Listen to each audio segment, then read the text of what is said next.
datang di AIK Podcast, tempat kita ngobrol santai tapi bermakna. Bersama saya Indah Fajrina dan juga saya Halimah Sadia. Kita bakalan bahas topik menarik mengenai pembinaan karakter anak TK. Nah, kita sekarang berada di TK Aisyah Muara Bungo, yaitu tentunya tidak hanya berdua tapi ditemani narasumber kita yang sangat spesial, yaitu Ibu Forlan Veronica. Nah, kita sama-sama tahu ya bahwa pendidikan anak usia dini merupakan fondasi utama dalam membentuk kepribadian peserta didik.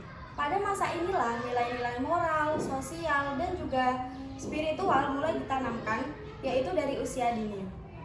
Di tengah tantangan zaman yang semakin kompleks, peran guru TK menjadi sangat penting, tidak hanya sebagai pengajar, tetapi juga sebagai teladan dan juga contoh bagi peserta didiknya. Nah, di lingkungan TK Aisyah Muhammadiyah ini, pendidikan karakter tidak berdiri sendiri, melainkan menjadi satu kesatuan utuh dalam seluruh proses pembelajaran. Guru tidak hanya menyampaikan ilmu pengetahuan, tetapi juga menanamkan nilai luhur Islami seperti kedisiplinan, tanggung jawab, kejujuran, dan rasa peduli terhadap sesama. Nilai-nilai tersebut menjadi bagian yang tak terpisahkan dari kegiatan sehari-hari anak di sekolah. Baiklah, Ibu, di sini kami mempunyai beberapa pertanyaan yang akan diajukan kepada Ibu.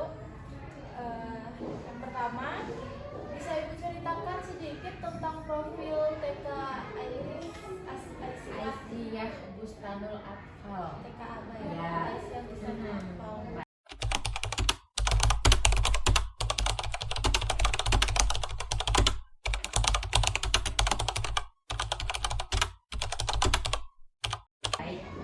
Saya jawab langsung ya. Jadi TK Aba atau Aisyah Bustanul Atfal ini didirikan oleh Nyai Ahmad Dahlan yang pertama sekali itu ya di tahun 1919. Jadi beliau itu memang pendiri TK Aba ini. Jadi TK Aba ini bukan hanya di sini ada. Jadi di seluruh Indonesia itu ada TK Aba. Dari mulai Aceh sampai ke Papua sana ada. Pokoknya di mana ada Muhammadiyah di situ ada TK Aba. Nah, jadi memang TK Aba ini satu kesatuan dengan yang pastinya Muhammadiyah. Jadi disinilah TK Aba ini atau generasi kader-kader untuk Muhammadiyah atau kader militan yang memang dibentuk karakternya dari TK Aba ini. TK Aba ini memang fondasi awalnya untuk ya sebelum dia SD, SMP, SMA sampai menjadi generasi penerus Muhammadiyah yang kita lihat di seluruh Indonesia sampai sekarang itu. Apalagi seperti Bapak Menteri kita sekarang ya Pak Abdul Mukti itu memang kader militan, memang dari kecil beliau itu memang sudah Muhammadiyah gitu. Jadi mereka itu semua yang di atas itu, jadi mereka itu memang karakternya sudah dibentuk dari TK Aba gitu.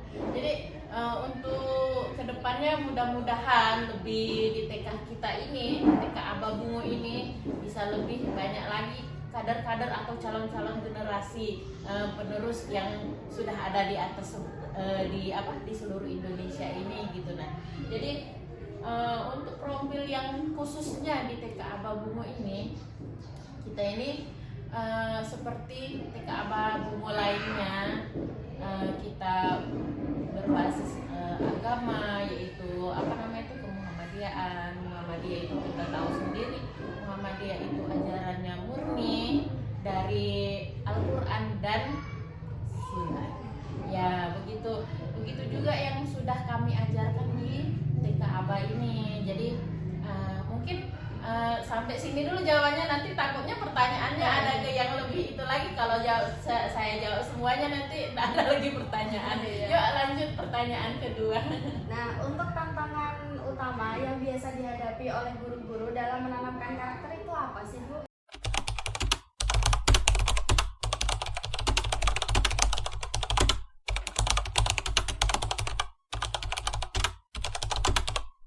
Iya, jadi tantangannya itu bukan hanya satu ya, banyak biasanya. Iya. Namanya juga anak-anak kecil kan, anak-anak kecil ini apa ya, pembentukan karakter atau golden age-nya itu memang di TK.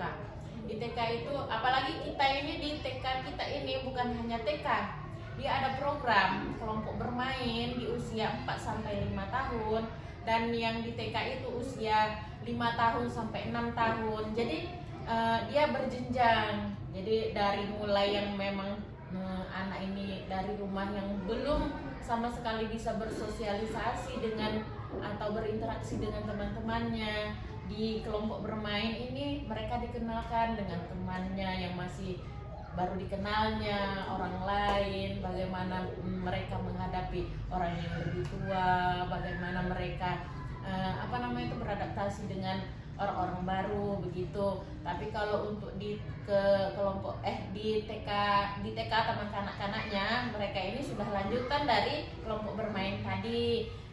Mereka ini sudah bisa diajarkan untuk seperti basic dasarnya itu menulis begitu ya, menggunting, meronce, menempel dan sebagainya untuk perkembangan kognitif, fisik, motoriknya anak-anak ini. Jadi untuk tantangannya itu yang pertama sekali itu pola atau pembentukan karakter kita di sekolah dengan di rumah itu biasanya berbeda-beda. Kalau kita menanamkan di sini disiplin, misalnya teman-teman semua kita harus buang sampah pada tempatnya ibu, katanya begitu kan. Tapi ketika di rumah mereka itu sudah mungkin di rumah itu biasa dimanjakan atau kurangnya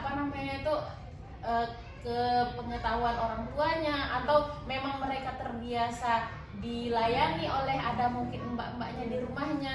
Jadi mereka ketika pulang ke rumah itu sudah kembali lagi karakter sebelum mereka datang ke sekolah.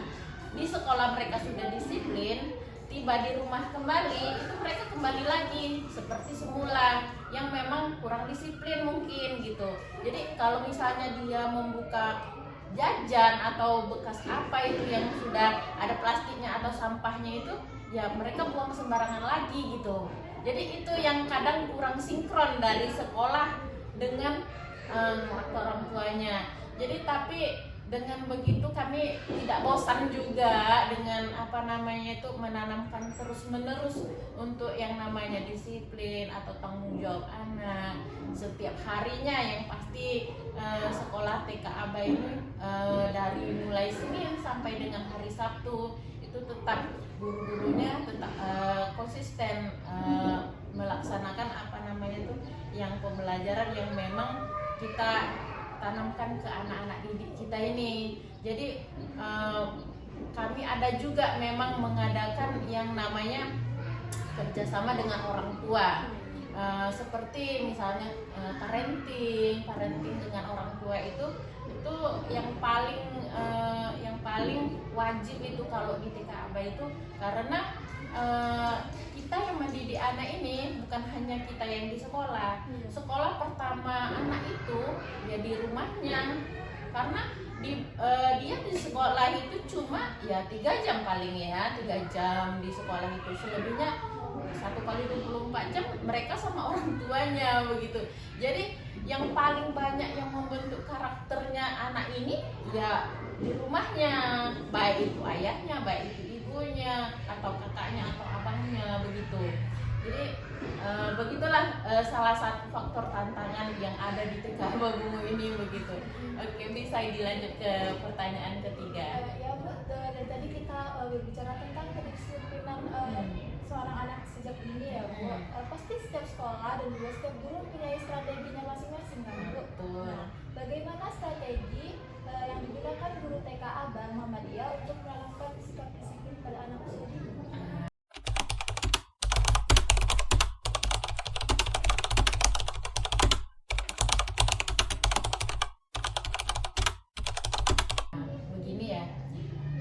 Setiap sekolah itu pasti ada caranya sendiri atau strateginya tadi ya. Strategi sama dengan cara kita menanamkannya itu yang pertama sekali kita terus menerus kita ajak untuk melakukan kedisiplinan ini tadi. Contohnya yang tadi ya, membuang sampah pada tempatnya. Misalnya setiap hari Sabtu kita ajak anak itu bergotong royong, kerja bakti gitu. Ayo kita ambilin sampahnya, nanti kita bagi sampahnya yang di tong sampah yang warna coklat dan tong sampah warna merah itu sudah ada tempatnya masing-masing. Yang di tong sampah coklat itu sampahnya sampah yang kering ya. Terus kalau yang di tong sampah merah itu sampahnya sampah basah. Teman-teman bisa kan melakukan itu? Bisa Bu Guru, biasanya gitu kan. Nah, nanti gurunya juga termasuk saya sendiri biasanya ikut juga. Nah, ibu-ibu ini sampah apa? Biasanya mereka langsung nanya gitu kan ya. Nah, kalau untuk di sekolah itu, jadi secara terus menerus kita tanamkan terus menerus. Terus apa namanya itu? Yang kedua itu kita ini apa namanya tuh misalnya nih gurunya itu ada memberikan reward misalnya anak-anak misalnya atau mereka itu bisa menyelesaikan tugasnya dengan tepat waktu misalnya. Yuk siapa yang bisa membuang sampah membedakan sampah basah dengan sampah keringnya 1 orang 10 gitu kan. Misalnya dia bisa menyelesaikan itu, mereka ada rewardnya gitu. Misalnya rewardnya apa nanti, misalnya pensil 1 gitu. Nah itu salah satu strateginya untuk terus menerus kita menanamkan kedisiplinan anak di TK Abah Bungo. Sesederhana itu memang, cuman mereka fun, happy, sesuai dengan pembelajaran yang diterapkan menteri kita sekarang ya, berkesadaran, bermakna, menggembirakan gitu. Jadi walaupun mereka itu kecil, yang dipelajari mereka itu cuma sudah mendalam bagi mereka dan mereka tahu kalau itu wajib gitu. Tapi dengan menyenangkan juga begitu. Oke, kita lanjut pertanyaan selanjutnya. Nah, tadi kan ada strategi tersendiri. Nah, bagaimana cara menyesuaikan antara strategi dan juga karakter anak? Biasanya kan anak kan beda-beda. Nah, itu bagaimana caranya?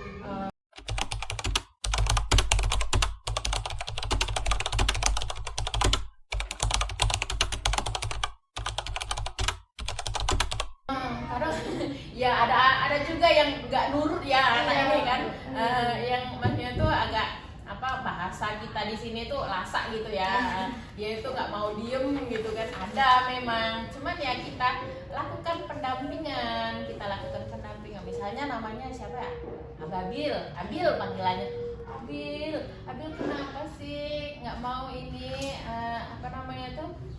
ngumpulin sampahnya gitu tadi ya. Nggak mau kami Bu, capek kami katanya gitu kan ya. Temennya itu udah bikin 10 loh gitu kan. Jadi ini kita menggunakan pendekatan secara khusus gitu dengan si anak ini tadi. Jadi nggak mau kami Bu, temennya yang udah menyelesaikan 10 tadi tuh dia dapat itu loh hadiah gitu. Nah, Abil mau hadiah nggak gitu. Jadi nanti dia pasti mencerna dong ini omongan kita tadi. Jadi hadiah apa Bu katanya gitu kan. Jadi ada deh, coba ambil ambil dulu sampahnya 10, nanti pasti Abil dapat hadiah gitu. Salah satunya begitu untuk meminimalisir atau menyingkronkan dari strategi ke yang karakter anak yang beda dengan yang lain gitu ya. Itu salah satunya. Oke, lanjut. Apakah ada bentuk komunikasi atau program khusus Bu biasanya di sekolah ini yang dilakukan oleh pihak sekolah dengan murid?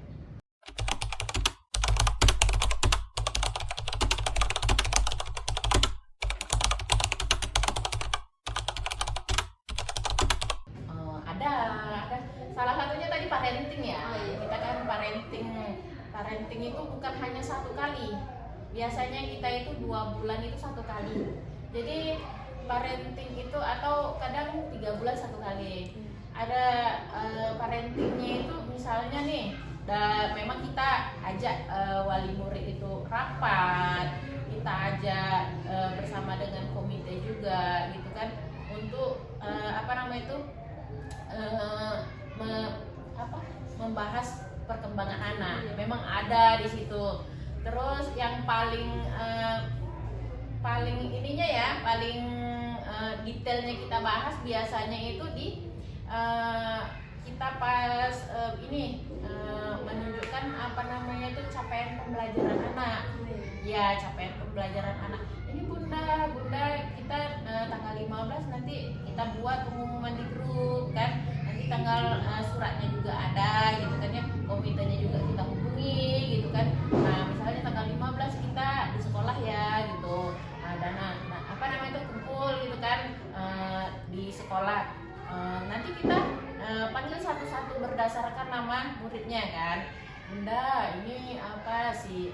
Contohnya si Zilfa ini bunda, dia udah bisa gini, dia udah bisa menempel, menggunting, udah bisa menulis juga gitu. Jadi itu salah satu cara kita atau pertemuan kita untuk hubungan kita dengan orang tua tadi. Salah satunya itu parenting, rapat. Terus ada juga kita itu kerjasama atau bermitra dengan organisasi lain. Contohnya misalnya instansi puskesmas atau kita juga ada melakukan field trip gitu ya. Field trip itu untuk membentuk komunikasi dari sekolah ke orang tua itu supaya tidak kaku ya, terus berjalan gitu. Nah, ada juga field trip itu kami itu pembelajarannya itu di luar sekolah gitu. Di luar sekolah itu anak-anak diajak sesuai dengan temanya. Misalnya temanya binatang. Binatang ini kita ajaklah mereka kunjungan ke kebun binatang. Contohnya Taman Kelinci gitu ya. Kita ajak orang tuanya, kita ajak juga gitu. Jadi antara sekolah dengan orang tua itu, jadi kita bisa sama-sama mengajarkan ini loh kelincinya warna apa gitu, mereka makannya apa gitu. Jadi kita sama-sama gitu loh mendidik anak ini gitu. Jadi untuk yang TK ABA ini kalau dengan orang tua itu sudah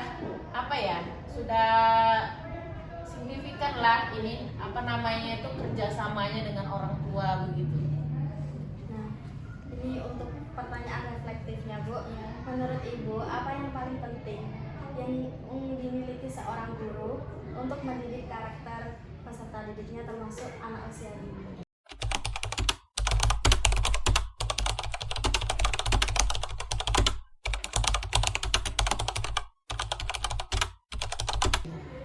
Banyak, bukan hanya mereka itu sehat ya. Yang pertama sekali itu mereka itu smart ya. Kalau menurut saya menurut saya smart dalam artian mereka itu cerdasnya bisa menangkap apa saja yang terjadi di depan mereka gitu kan. Jadi tidak perlu harus diperintah oleh kepala sekolahnya, itu jatuh loh, kenapa kamu nggak tolongin gitu kan. Ya minimal dia kan harus smart gitu kan, harus cepat, jangan sampai dulu ke kepala sekolah, mereka bisa menyelesaikan sendiri di tempat begitu. Kedua, kualifikasi itu sangat menentukan. Kalau untuk di TK ABA Bungo ini yang pasti itu kualifikasi, makanya saya menjabat di sini itu memang kualifikasinya memang saya utamakan yang memang benar-benar sarjana pendidikan PAUD gitu, yang memang mereka bisa benar-benar berdedikasi untuk di PAUD gitu kan. Namanya juga pendidikan anak usia dini, tidak semua orang bisa melaksanakan mengajar di PAUD itu loh gitu. Nah, banyak guru yang guru juga seperti di SMA, SMP, mereka kan hanya mengajar, tidak membentuk karakter anak gitu kan. Dan contoh kecilnya ini misalnya anak ini, ibu pengen pipis, ibu pengen BAB gitu ya kan. Kita harus siap loh turun tangan untuk membantu mereka seperti cebok gitu atau apapun itu kan ya. Ibu mual, kamu pengen muntah. Tidak semua guru loh yang bisa mau gitu membersihkan bekas muntahan si anak ini tadi. Begitu. Jadi makanya saya bilang kualifikasi tadi, kalau mereka memang benar sudah memilih jurusan PAUD, sarjana PAUD, berarti mereka sudah harus siap dengan pekerjaan di lapangan yang seperti itu. Begitu. Wah, tidak perlu mereka sudah berkeluarga atau belum, namanya pendidikan PAUD tidak memandang itu kan. Entah siapapun itu, dia kalau memang sudah memilih jurusan PAUD berarti dia harus siap begitu. Terus yang ketiga itu yang sudah pasti itu keimanannya harus gimana ya, dia harus lebih pintar dong daripada muridnya. Jadi dia harus bisa mengajarkan ke anak itu bukan hanya ilmu yang mereka dapat di perkuliahan yang diterapkan di sekolah, tapi mereka juga punya akhlak atau iman yang bisa untuk menjadi contoh si anak ini tadi gitu. Jadi itu menentukan betul output dari sekolah itu. Jika si gurunya memiliki semua faktor ini tadi gitu. Jadi kalau anak TK ini kan dia ini tidak akan pernah protes apa yang gurunya berikan. Iya, tapi dia akan meniru apapun gerak-gerik si guru tersebut begitu. Misalnya gurunya aja megang mic misalnya, megang mic itu kayak gini kan. Ya anak-anak TK itu nggak akan protes, mereka nggak akan. Cuman di tempat lain atau di momen-momen lainnya itu mereka akan meniru seperti ini. Karena guru kami begini megang mic-nya, begitu katanya kan. Kalau di SD, SMP, SMA, otomatis mereka itu akan protes. Ibu kenapa megang mic-nya tangan dua gitu kan ya? Tangan satu aja Bu. Kami lihat kemarin di situ tangan satu bisa kok, gitu kan. Tapi kalau anak TK tidak akan pernah protes. Apapun yang dilakukan gurunya tidak akan pernah protes, tapi dia akan meniru begitu. Jadi itulah yang pentingnya tadi SDM untuk si guru ini tadi, dari mulai smartnya, dari mulai kualifikasinya, terus keimanannya begitu. Bisa kita lanjut lagi. Iya. Mungkin kita masuk pada pertanyaan terakhir. Iya. Apa harapan Ibu untuk masa depan pendidikan karakter di TK Aba Muhammadiyah dan mungkin di seluruh Indonesia secara umum?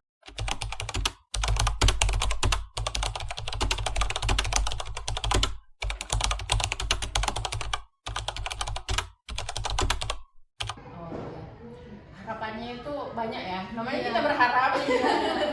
Harapannya itu pengennya itu anak-anak ini dari mulai masuk ke TK itu, mereka itu keluar dari TK itu apa yang sudah menjadi visi misi kami itu mereka bisa mencapai gitu. Nah, jadi kami itu sebenarnya pengen benar-benar butuh dari orang tua itu menyelaraskan yang sudah kami ajarkan. Misalnya di sekolah itu kami mengajarkan doa-doa harian, sholat ataupun itu gitu. Nah, jadi di rumah itu mereka bisa belajar itu juga dan didampingi oleh orang tuanya begitu.